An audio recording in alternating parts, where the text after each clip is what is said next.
नमस्कार दोस्तों, स्वागत है आपका मेरे चैनल में। आज के इस वीडियो में हम श्री सत्यनारायण भगवान जी की कथा सुनेंगे। दोस्तों, पूर्णिमा के दिन सत्यनारायण भगवान की कथा और पूजा करनी चाहिए। ऐसा माना जाता है कि पूर्णिमा के दिन सत्यनारायण व्रत की कथा सुनने का फल हजारों सालों तक किए गए यज्ञ के बराबर होता है। सत्यनारायण भगवान विष्णु के ही रूप है और पूर्णिमा तिथि पर विशेष रूप से भगवान विष्णु और उनके स्वरूपों की पूजा करनी चाहिए। श्री सत्यनारायण भगवान जी की कथा प्रारंभ करते हैं। प्रथम अध्याय। व्यास जी ने कहा, एक समय की बात है, नैमिषारण्य तीर्थ में शौनिकादिक 88,000 ऋषियों ने पुराणवेत्ता श्री सूत जी से पूछा, हे सूत जी, इस कलयुग में वेद विद्या रहित मनुष्य को प्रभु भक्ति किस प्रकार मिलेगी तथा उनका उद्धार कैसे होगा। हे मुनि श्रेष्ठ, कोई ऐसा व्रत अथवा तप कहिए जिसके करने से थोड़े ही समय में पुण्य प्राप्त होगा तथा मनवांछित फल मिलेगा। हमारी प्रबल इच्छा है कि हम ऐसी कथा सुने। सर्वशास्त्र ज्ञाता श्री सूत जी ने कहा, हे वैष्णव में पूज्य, आप सबने प्राणियों के हित की बात पूछी है। अब मैं उस श्रेष्ठ व्रत को आपसे कहूँगा जिसे नारद जी के पूछने पर लक्ष्मी नारायण भगवान ने उन्हें बताया था। कथा इस प्रकार है, आप सब सुने। एक समय देवर्षि नारद जी दूसरों के हित की इच्छा से सभी लोकों में घूमते हुए मृत्युलोक में आ पहुँचे। यहाँ अनेक योनियों में जन्म प्राय सभी मनुष्यों को अपने कर्मों के अनुसार कई दुखों से पीड़ित देखकर उन्होंने विचार किया कि किस यत्न को करने से प्राणियों के दुखों का नाश होगा। ऐसा मन में विचार कर श्री नारद विष्णु लोक गए। वहाँ श्वेत वर्ण और 4 भुजाओं वाले देवों में इस नारायण को, जिनके हाथों में शंख चक्र गदा और पद्म थे तथा वरमाला पहने हुए थे, देखकर स्तुति करने लगे। नारद जी ने कहा, हे भगवान, आप अत्यंत शक्ति से संपन्न हैं। मन तथा वाणी भी आपको पा नहीं सकती। आपको आदि मध्य अंत भी नहीं है। आप निर्गुण स्वरूप सृष्टि के कारण भक्तों के दुखों का नष्ट करने वाले हो। आपको मेरा नमस्कार है। नारद जी की इस प्रकार की स्तुति सुनकर विष्णु बोले, हे मुनि श्रेष्ठ, आपके मन में क्या है? आपका किस काम के लिए यहाँ आगमन हुआ है? निसंकोच कहिए। तब नारद मुनि जी ने कहा, मृत्युलोक में सब मनुष्य जो अनेक योनियों में पैदा हुए हैं, अपने अपने कर्मों द्वारा अनेक प्रकार के दुखों से पीड़ित है।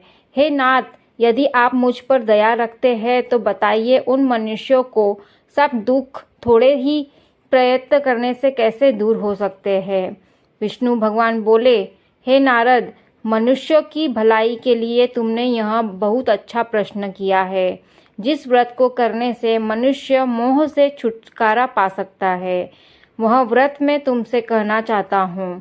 बहुत पुण्य देने वाला, स्वर्ग तथा मृत्यु दोनों में दुर्लभ एक उत्तम व्रत है, जो आज मैं प्रेमवश होकर तुमसे कहता हूँ।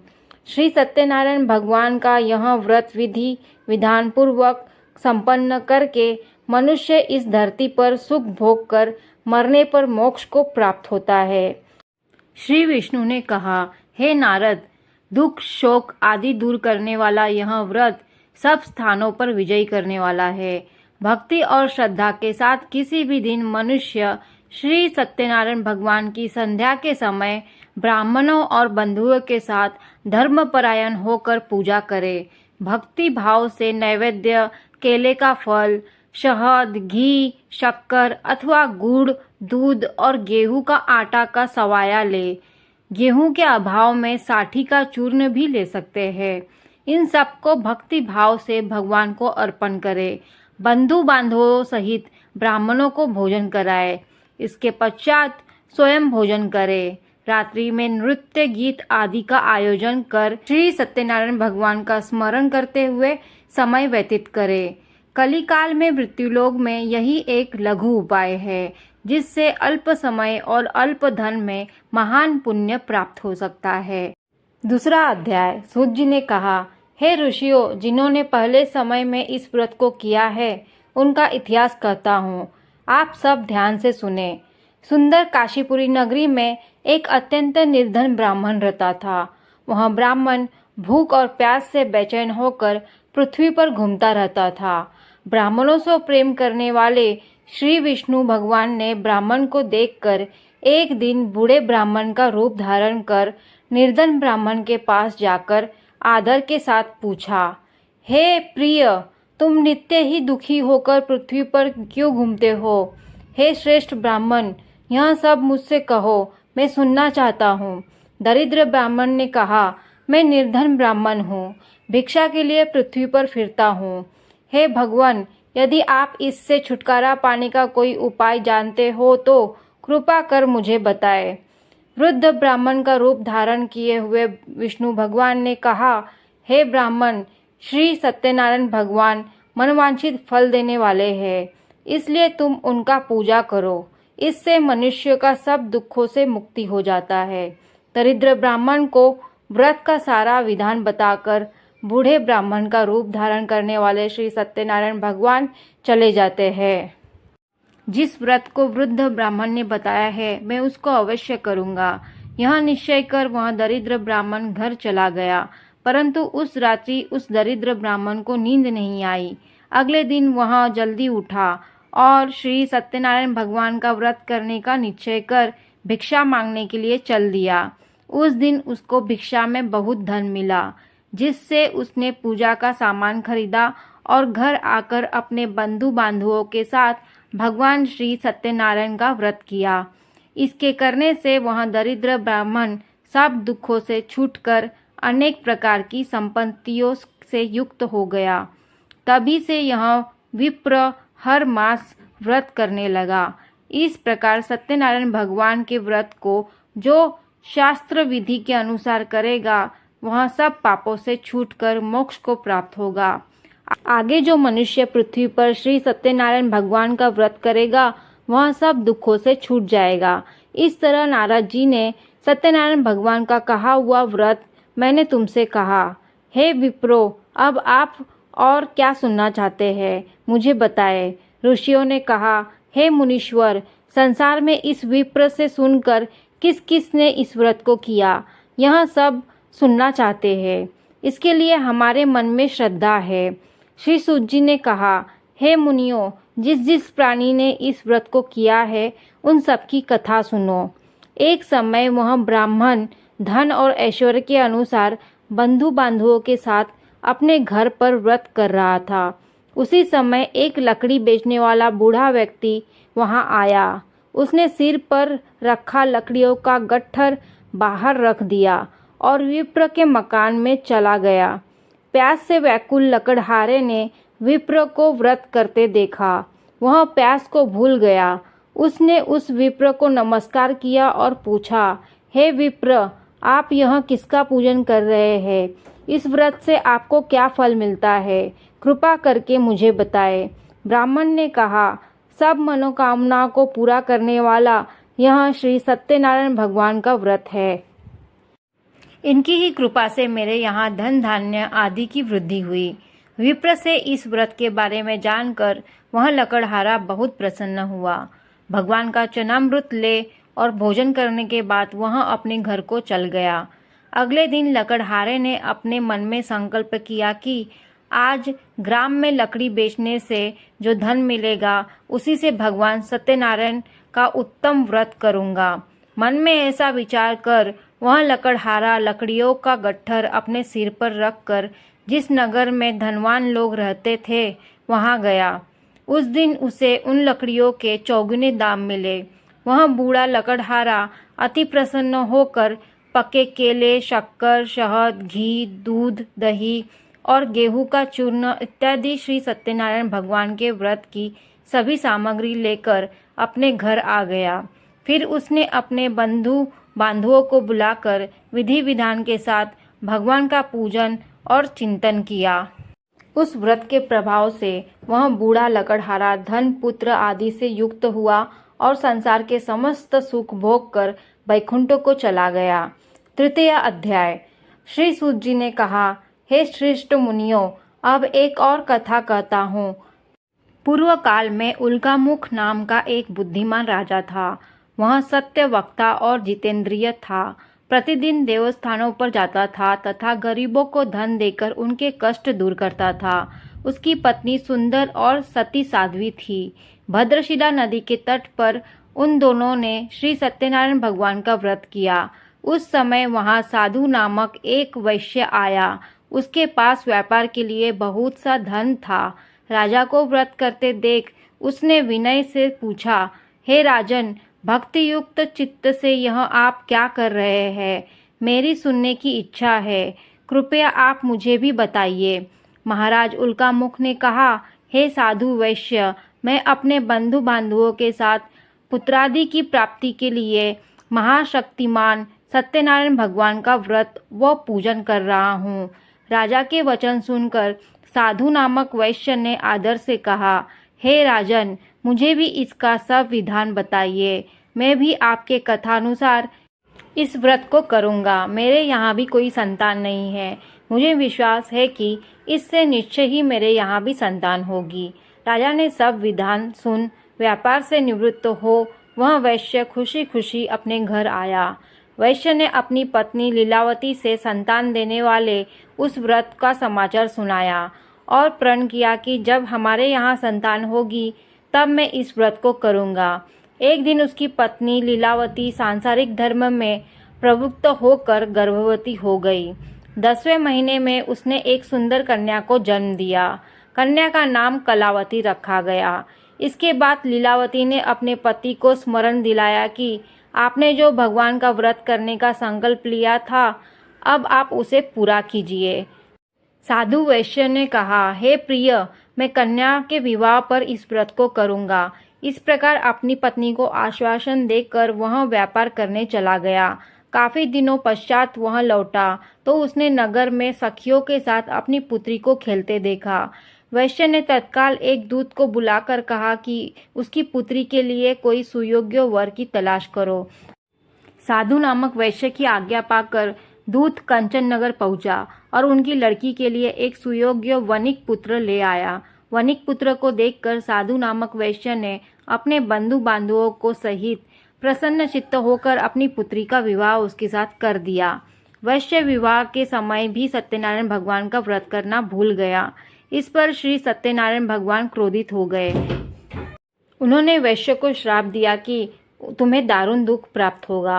अपने कार्य में कुशल साधु नामक वैश्य अपने जमाई सहित नावों को लेकर व्यापार करने के लिए समुद्र समीप स्थित रत्नसारपुर नगर में गया। दोनों ससुर जमाई चंद्रकेतु राजा के नगर में व्यापार करने लगे।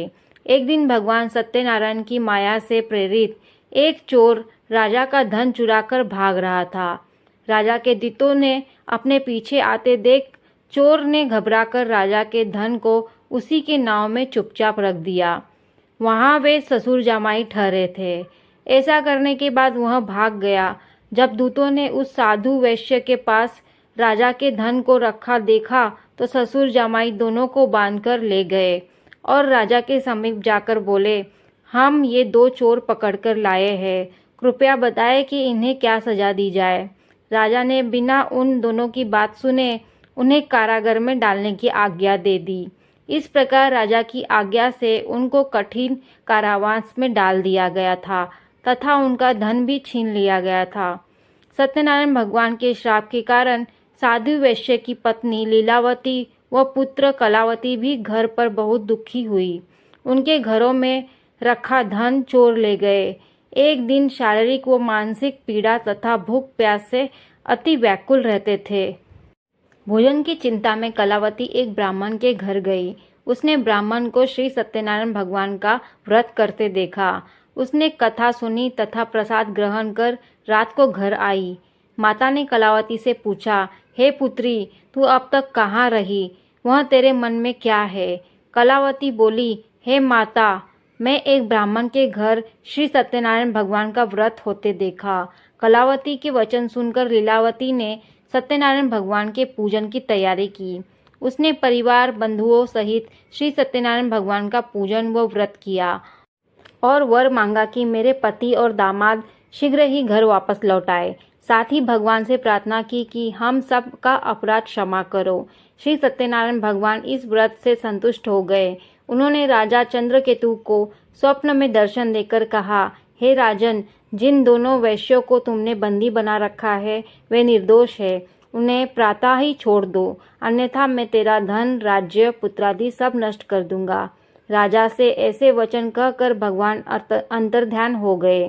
प्रातःकाल राजा ने चंद्रकेतु ने सभा में सबको अपना स्वप्न सुनाया और सैनिकों को आज्ञा दी कि वो दोनों वणिक पुत्रों को कैद से मुक्त कर सभा में ले आए।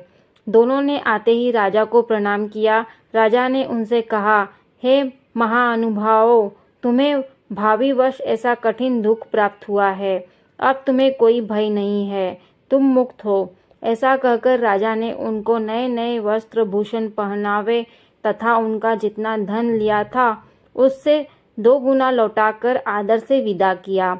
दोनों वैश्य अपने घर को चल।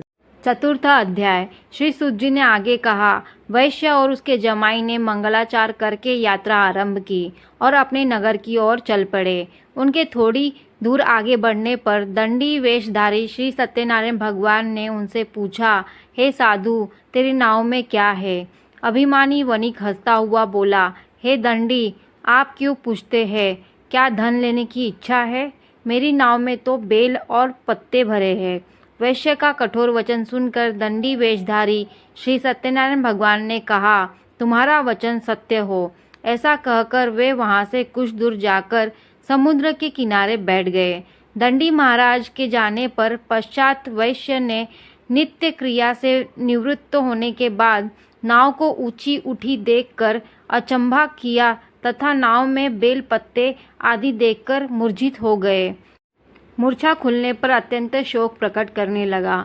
तब उसके जमाई ने कहा, आप शोक न करें, यह दंडी महाराज का श्राप है। अंततः उनकी शरण में ही चलना चाहिए, तभी हमारी मनोकामना पूरी होगी। जमाई के वचन सुनकर वह साधु नामक वैश्य दंडी महाराज के पास पहुंचा और भक्ति भाव से प्रणाम करके बोला, मैंने जो आपसे असत्य वचन कहे थे उसके लिए मुझे क्षमा करें। ऐसा कहकर वैश्य रोने लगा। तब दंडी भगवान बोले, हे वणिक पुत्र, मेरी आज्ञा से तुझे बार बार दुख प्राप्त हुआ है, तू मेरी पूजा से विमुख हुआ है। साधु नामक वैश्य ने कहा, हे भगवान, आपकी माया से ब्रह्मा आदि देवता भी आपके रूप को नहीं जान पाते, तब मैं अज्ञानी भला कैसे जान सकता हूँ। आप प्रसन्न होइए, मैं अपनी सामर्थ्य के अनुसार आपकी पूजा करूँगा। मेरी रक्षा करो और पहले से समान मेरी नौका को धन से पूर्ण कर दो। उसके भक्ति युक्त वचन सुनकर श्री सत्यनारायण भगवान प्रसन्न हो गए और उसकी इच्छा अनुसार वर देकर अंतर्ध्यान हो गए। तब ससुर व जमाई दोनों ने नाव पर आकर देखा कि नाव धन से परिपूर्ण है। फिर वह भगवान सत्यनारायण का पूजन कर जमाई सहित अपने नगर की ओर चल पड़े। तब वह अपने नगर के निकट पहुंचा। तब उसने एक दूत को अपने घर भेजा। दूत ने साधु नामक वैश्य के घर जाकर उसकी पत्नी को नमस्कार किया और कहा, आपके पति अपने दामाद सहित इस नगर के समीप आ गए हैं। लीलावती और उसकी कन्या कलावती उस समय भगवान का पूजन कर रही थी। दूत का वचन सुनकर साधु की पत्नी ने बड़े हर्ष के साथ सत्यदेव का पूजन पूर्ण किया और अपनी पुत्री से कहा, मैं अपने पति के दर्शन को जाती हूँ, तू कार्य पूर्ण कर शीघ्र आ जाना। परंतु कलावती पूजन एवं प्रसाद छोड़कर अपने पति के दर्शन के लिए चली गई। प्रसाद की अवज्ञा के कारण सत्यदेव रुष्ट हो गए। फलस्वरूप उन्होंने उसके पति को नाव सहित पानी में डुबा दिया। कलावती अपने पति को न देख रोती हुई जमीन पर गिर पड़ी। नौका को डूबा हुआ तथा कन्या को रोती हुई देख साधु नामक वैश्य दुखित हो के बोले, हे प्रभु, मुझसे या मेरे परिवार से जो भी भूल हुई है उसे क्षमा करो। उसके दीन वचन सुनकर सत्यदेव भगवान प्रसन्न हो गए। आकाशवाणी हुई, हे वैश्य, तेरी कन्या मेरा प्रसाद छोड़कर आई है, इसलिए इसका पति अदृश्य हुआ है। यदि वह घर जाकर प्रसाद खाकर लौटे तो इसका पति अवश्य मिले। आकाशवाणी सुनकर कलावती ने घर पहुंचकर प्रसाद खाया और फिर आकर अपने पति के दर्शन किए। तत्पश्चात साधु वैश्य ने वहीं बंधु बांधवों सहित सत्यदेव का विधि पूर्वक पूजन किया। वह इस लोक को सुख भोग कर अंत में स्वर्गलोक को गया। 5वां अध्याय। श्री सूत जी ने आगे कहा, हे ऋषियों, मैं एक और भी कथा कहता हूँ, उसे भी सुनो। प्रजापालन में लीन तुंगध्वज नाम का एक राजा था। उसने भगवान सत्यनारायण का प्रसाद त्याग कर बहुत दुख पाया। एक समय राजा वन में वन्य पशुओं को मारकर बड़ के वृक्ष के नीचे आया। वहां उसने ग्वालों को भक्ति भाव से बंधु बांधवों सहित श्री सत्यनारायण भगवान का पूजन करते देखा, परंतु राजा देखकर भी अभिमानवश न तो वहां गया और ना ही सत्यनारायण भगवान को नमस्कार किया। जब ग्वालों ने भगवान का प्रसाद उनके सामने रखा तो वह प्रसाद को त्याग कर अपने नगर को चला गया। नगर में पहुंचकर उसने देखा कि उसका सब कुछ नष्ट हो गया है। वह समझ गया कि यह सब भगवान सत्यदेव ने ही किया है। तब वह उसी स्थान पर वापस आया और ग्वालों के समीप गया और विधि पूर्वक पूजन कर प्रसाद खाया तो सत्यनारायण की कृपा से सब कुछ पहले जैसा हो गया और दीर्घकाल तक सुख भोग कर मरने पर स्वर्गलोक को चला गया। जो मनुष्य इस परम दुर्लभ व्रत को करेगा, श्री सत्यनारायण भगवान की कृपा उसे धन धान्य की प्राप्ति होगी। निर्धन धनी और बंधी बंधन से मुक्त होकर निर्भय हो जाता है। संतानहीन को संतान प्राप्त हो जाता है तथा सब मनोरथ पूर्ण होकर अंत में वहां वैकुंठ धाम को जाता है। जिन्होंने पहले इस व्रत को किया, अब उनके दूसरे जन्म की कथा भी सुनिए। शतानंद नामक ब्राह्मण ने सुदामा के रूप में जन्म लेकर श्री कृष्ण की भक्ति पर मोक्ष प्राप्त किया। उल्कामुख नाम के महाराज राजा दशरथ बने और श्री रंगनाथ का पूजन कर वैकुंठ को प्राप्त हुए। साधु नाम के वैश्य ने धर्मात्मा व सत्य प्रतिज्ञ राजा मोरध्वज बनकर अपनी देह को आरे से चीरकर दान करके मोक्ष को प्राप्त हुआ। महाराज तुंगध्वज स्वयंभू मनु हुए। उन्होंने बहुत से लोगों को भगवान की भक्ति में लीन कर मोक्ष प्राप्त किया। लकड़हारा भील अगले जन्म में गुह नामक निषाद राजा हुआ, जिसने भगवान राम के चरणों की सेवा कर मोक्ष प्राप्त किया। तो दोस्तों, इस प्रकार श्री सत्यनारायण भगवान का कथा यहाँ पर समाप्त होता है। वीडियो आपको अच्छी लगी है तो लाइक जरूर करिए। जो भी मेरे चैनल को पहली बार देख रहे हैं वो सब्सक्राइब भी जरूर करिए। मिलते हैं एक नए वीडियो में एक नई जानकारी के साथ। राधे राधे।